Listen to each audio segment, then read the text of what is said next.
ऊपर ही सर इसे ड्रिकल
గత 8 సంవత్సరాలుగా మన పొలంనేరు చెందిన జిలానీ బాషా గారు ఈ రంజాన్ మాస సందర్భంగా ఒక్క పొద్దులున్న అందరికీ ఇఫ్తియార్ విందు ఇస్తున్నాడు.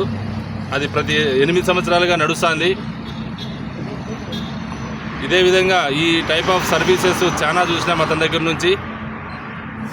ఎందుకంటే రీసెంట్గా ఒక మేజర్ యాక్సిడెంట్ జరిగితే కానీ దాంట్లో ఎవరైనా కొంతమంది బాడీని టచ్ చేయడానికి కూడా భయపడతారు. అలాంటిది ఆయన వాళ్ళ కొడుకు కూడా అంబులెన్స్ తీసుకొచ్చి బాడీని దగ్గరుండి తీసుకెళ్ళి హాస్పిటల్లో జాయిన్ చేయడం జరిగింది. దాంట్లో నేను అడిగినాను, యాక్చువల్గా వీళ్ళకి అంటే ఈ తిరగడానికైనా అట్లీస్ట్ ఎక్స్పెన్సెస్ అరేంజ్ చేస్తామంటే ఆయన ఒప్పుకోలేదు. ఎందుకంటే అది నేను మనస్ఫూర్తిగా డెడికేటెడ్గా ఫ్రీ సర్వీసు, అది కొంచెం మంచి పని అని చెప్పి అతను దాన్ని అనుకొని సర్వీస్ చేస్తున్నాడు. కాబట్టి ఇటువంటి సర్వీస్ చేస్తున్న అతనికి పోలీస్ డిపార్ట్మెంట్ తరఫున, పొలంనేరు వాసుల తరఫున నేను అభినందిస్తున్నాను. Thank you.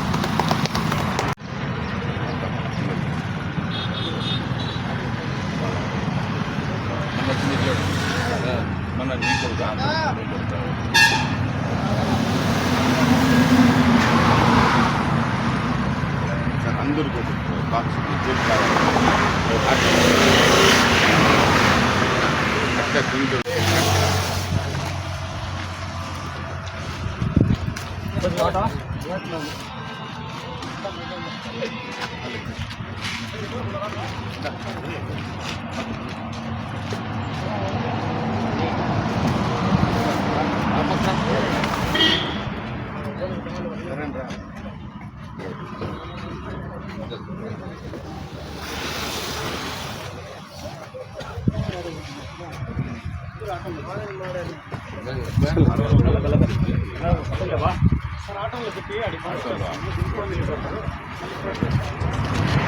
चल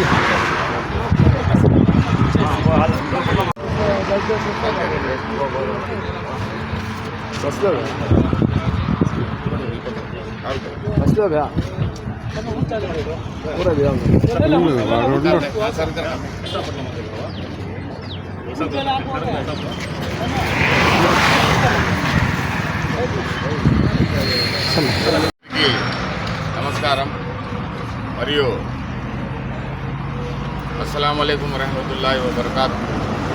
ముఖ్యంగా ఈరోజు మీ అందరి ముందర రావడానికి ముఖ్య కారణం ఏమనగా ఈ పవిత్రమైన రంజాన్ మాసంలో నేను నా తోటి సోదరులు, ఆప్తమిత్రులు, బంధువులు, నా అనేవాళ్ళు ప్రతి ఒక్కరూ నాకు గత 8 సంవత్సరాల నుంచి నాకు ఒక అవకాశం ఇచ్చి వాళ్ళు నా ద్వారా పలంనేరులో ఉండే సుమారు గేట్ల ఫారం కాడి నుంచి ఈ పక్క మన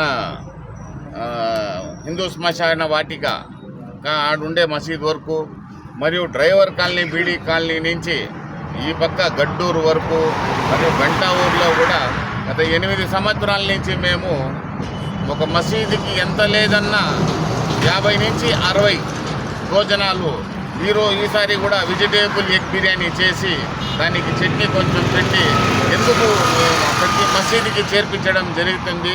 అది ఎందుకంటే ప్రతి మసీదులో ఇప్పుడు ఉపవాసం పెట్టిన వాళ్ళు మసీదుకు వచ్చి ఉపవాసం తెరుస్తారు.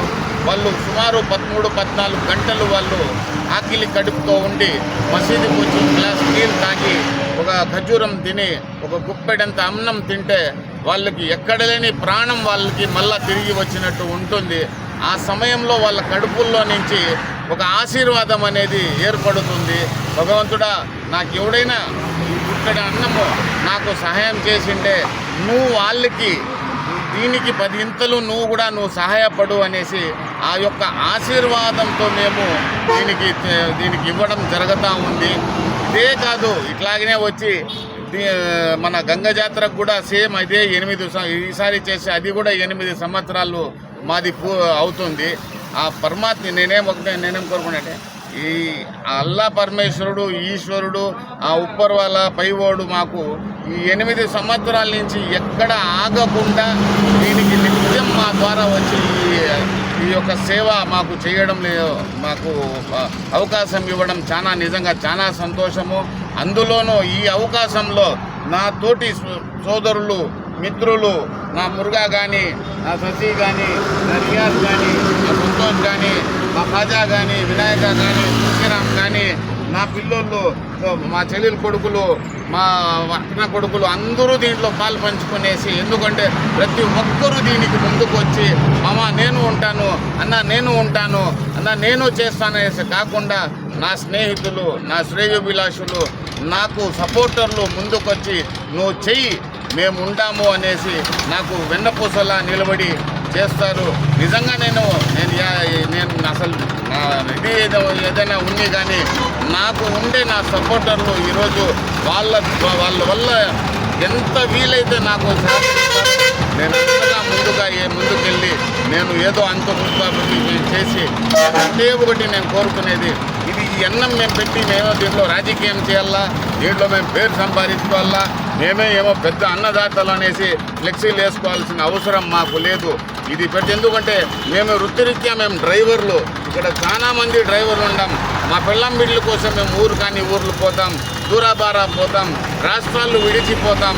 కానీ ఆ పెద్దోళ్ళకు మా పూర్వీకులు పెద్దోళ్ళు ఒక మాట అంటారు, గుప్పెడంత అన్నము నువ్వు కానీ ఒక ఆకిలితో ఉండేవానికి నువ్వు పెడితే దీని ద్వారా పరమాత్ముడు నీకు 4 గింతలు ఇచ్చేదే కాకుండా దీని ద్వారా నీ పైన వచ్చే ప్రతి కష్టాన్ని నీకు తప్పిస్తాడు నాయనా అనేసి మా పెద్దోళ్ళు చెప్పేవాళ్ళు. వాళ్ళ మాట నమ్మి మేము అప్పటి నుంచి వచ్చి మా పొలం నెలలు ఏడైనా కానీ ఎప్పుడైనా కానీ ఎవరైనా కానీ ఆకిలి అంటే మాత్రం నేను నా టీము ఎప్పుడు వాలిపోతుంది. ఖచ్చితంగా మేము సత్యంతో కూడా ఇటువంటిది మేము చేస్తూనే ఉంటాము. ఈ పవిత్రమైన రంజాన్ మాసంలో మాకు ఆ పరమాత్ముడు మాకందరికీ ఈ అవకాశం ఇవ్వడం, ముఖ్యంగా నాకు ఈ పనిలో నాకు సహాయం చేసిన వాళ్ళు, నాకు అండగా నిలబడిన ప్రతి రుణతరమంగాను కష్టంగాను నిలబడిన ప్రతి ఒక్కరికి కూడా అల్లా పరమేశ్వరుడు ఆ పైవాడే వీళ్ళకి ఆ యొక్క ఇది భాగ్యం వాళ్ళకి ఇచ్చి ఆ ఇది అనేది వాళ్లకు ప్రసాదించాలనేసి నేను ఒకటి నేను మీ మీడియా ద్వారా అడిగేది, నా అల్లా పరమేశ్వరుని అడిగేది ఒకటి, భగవంతుడా నువ్వు అందరికీ సుఖంగా పెట్టు, సంతోషంగా పెట్టు, ఆరోగ్యంగా పెట్టు, ఐశ్వర్యాలతో పెట్టు, ఎటువంటి కష్టాలు లేకుండా, మొత్తానికి నష్టాలు కాకుండా, ఎటువంటి మానసిక వేదన లేకుండా బతకాల. అలాగే కాకుండా మరీ ముఖ్యంగా ఏమంటే మనం ఉన్నంతకాలం మనం ఎవరికి ధోకా చేయకుండా, మోసం చేయకుండా, ఎవరి సొత్తుని మనము ముంచకుండా, ముఖ్యంగా ఏమంటే మా ప్రవక్త ముహమ్మద్ సల్లల్లాహు అలైహి వసల్లం గారు ఆయన ఒక మాట అంటారు, నువ్వు నమాజ్ చదవకపోయినా పర్వాలేదు, నువ్వు హజ్ చేయకపోయినా పర్వాలేదు, నువ్వు రోజా పెట్టకపోయినా పర్వాలేదు, నువ్వు ఇది జకాత్ ఇవ్వకపోయినా పర్వాలేదు, కానీ నమ్మక ద్రోహం అయితే మాత్రం నువ్వు చెయ్యొద్దు. నమ్మక ద్రోహం చేసిన వాడు నా అనేవాడు కాదు, నాలో కాదు. ఒకవేళ ఎవరికైనా నమ్మక, అది మనిషికి కానీ, మనోనికి కానీ, మన దేశానికి కానీ, మన ఊరికి కానీ నమ్మక ద్రోహం చేసిన వాడికి క్షమాపణ లేదు. మనము ఈ సొత్తు కోసం ఎంతోమందికి ముంచేసి ఇటువంటిది ఎన్ని చేసినా కానీ అది చల్లదు. ఈ అవకాశం నాకు కల్పించి, నాకు ముందర పెట్టి, నాకు ఇది చేయమనేసి నాకు నా వెంట ఉన్న ప్రతి ఒక్కరి కూడా మీ మీడియా ద్వారా నేను కృతజ్ఞత తెలుపుకుంటా ఉన్నాను. అలాగే కాకుండా అడ్వాన్స్గా ఇప్పుడు మనకు భగవంతుడు దయ వల్ల ఇప్పుడు మాకు ఒక పండగ కాదు, 2 పండగలు వస్తూ ఉండదు. ఒకటి మాకు రంజాను వస్తూ ఉండదు, రెండోది మా ఉగాది కూడా వస్తూ ఉండదు. ఇది 2 మాకు కలిసి రావడం నిజంగా మాకు మేము చాలా అదృష్టవంతులమని భావించి, నేను మీ ద్వారా ప్రతి ఒక్కరికి రంజాన్కే కాకుండా ఉగాది కూడా శుభాకాంక్షలు తెలుపుకుంటూ ఈ అవకాశం ఇచ్చిన మీకు అందరికీ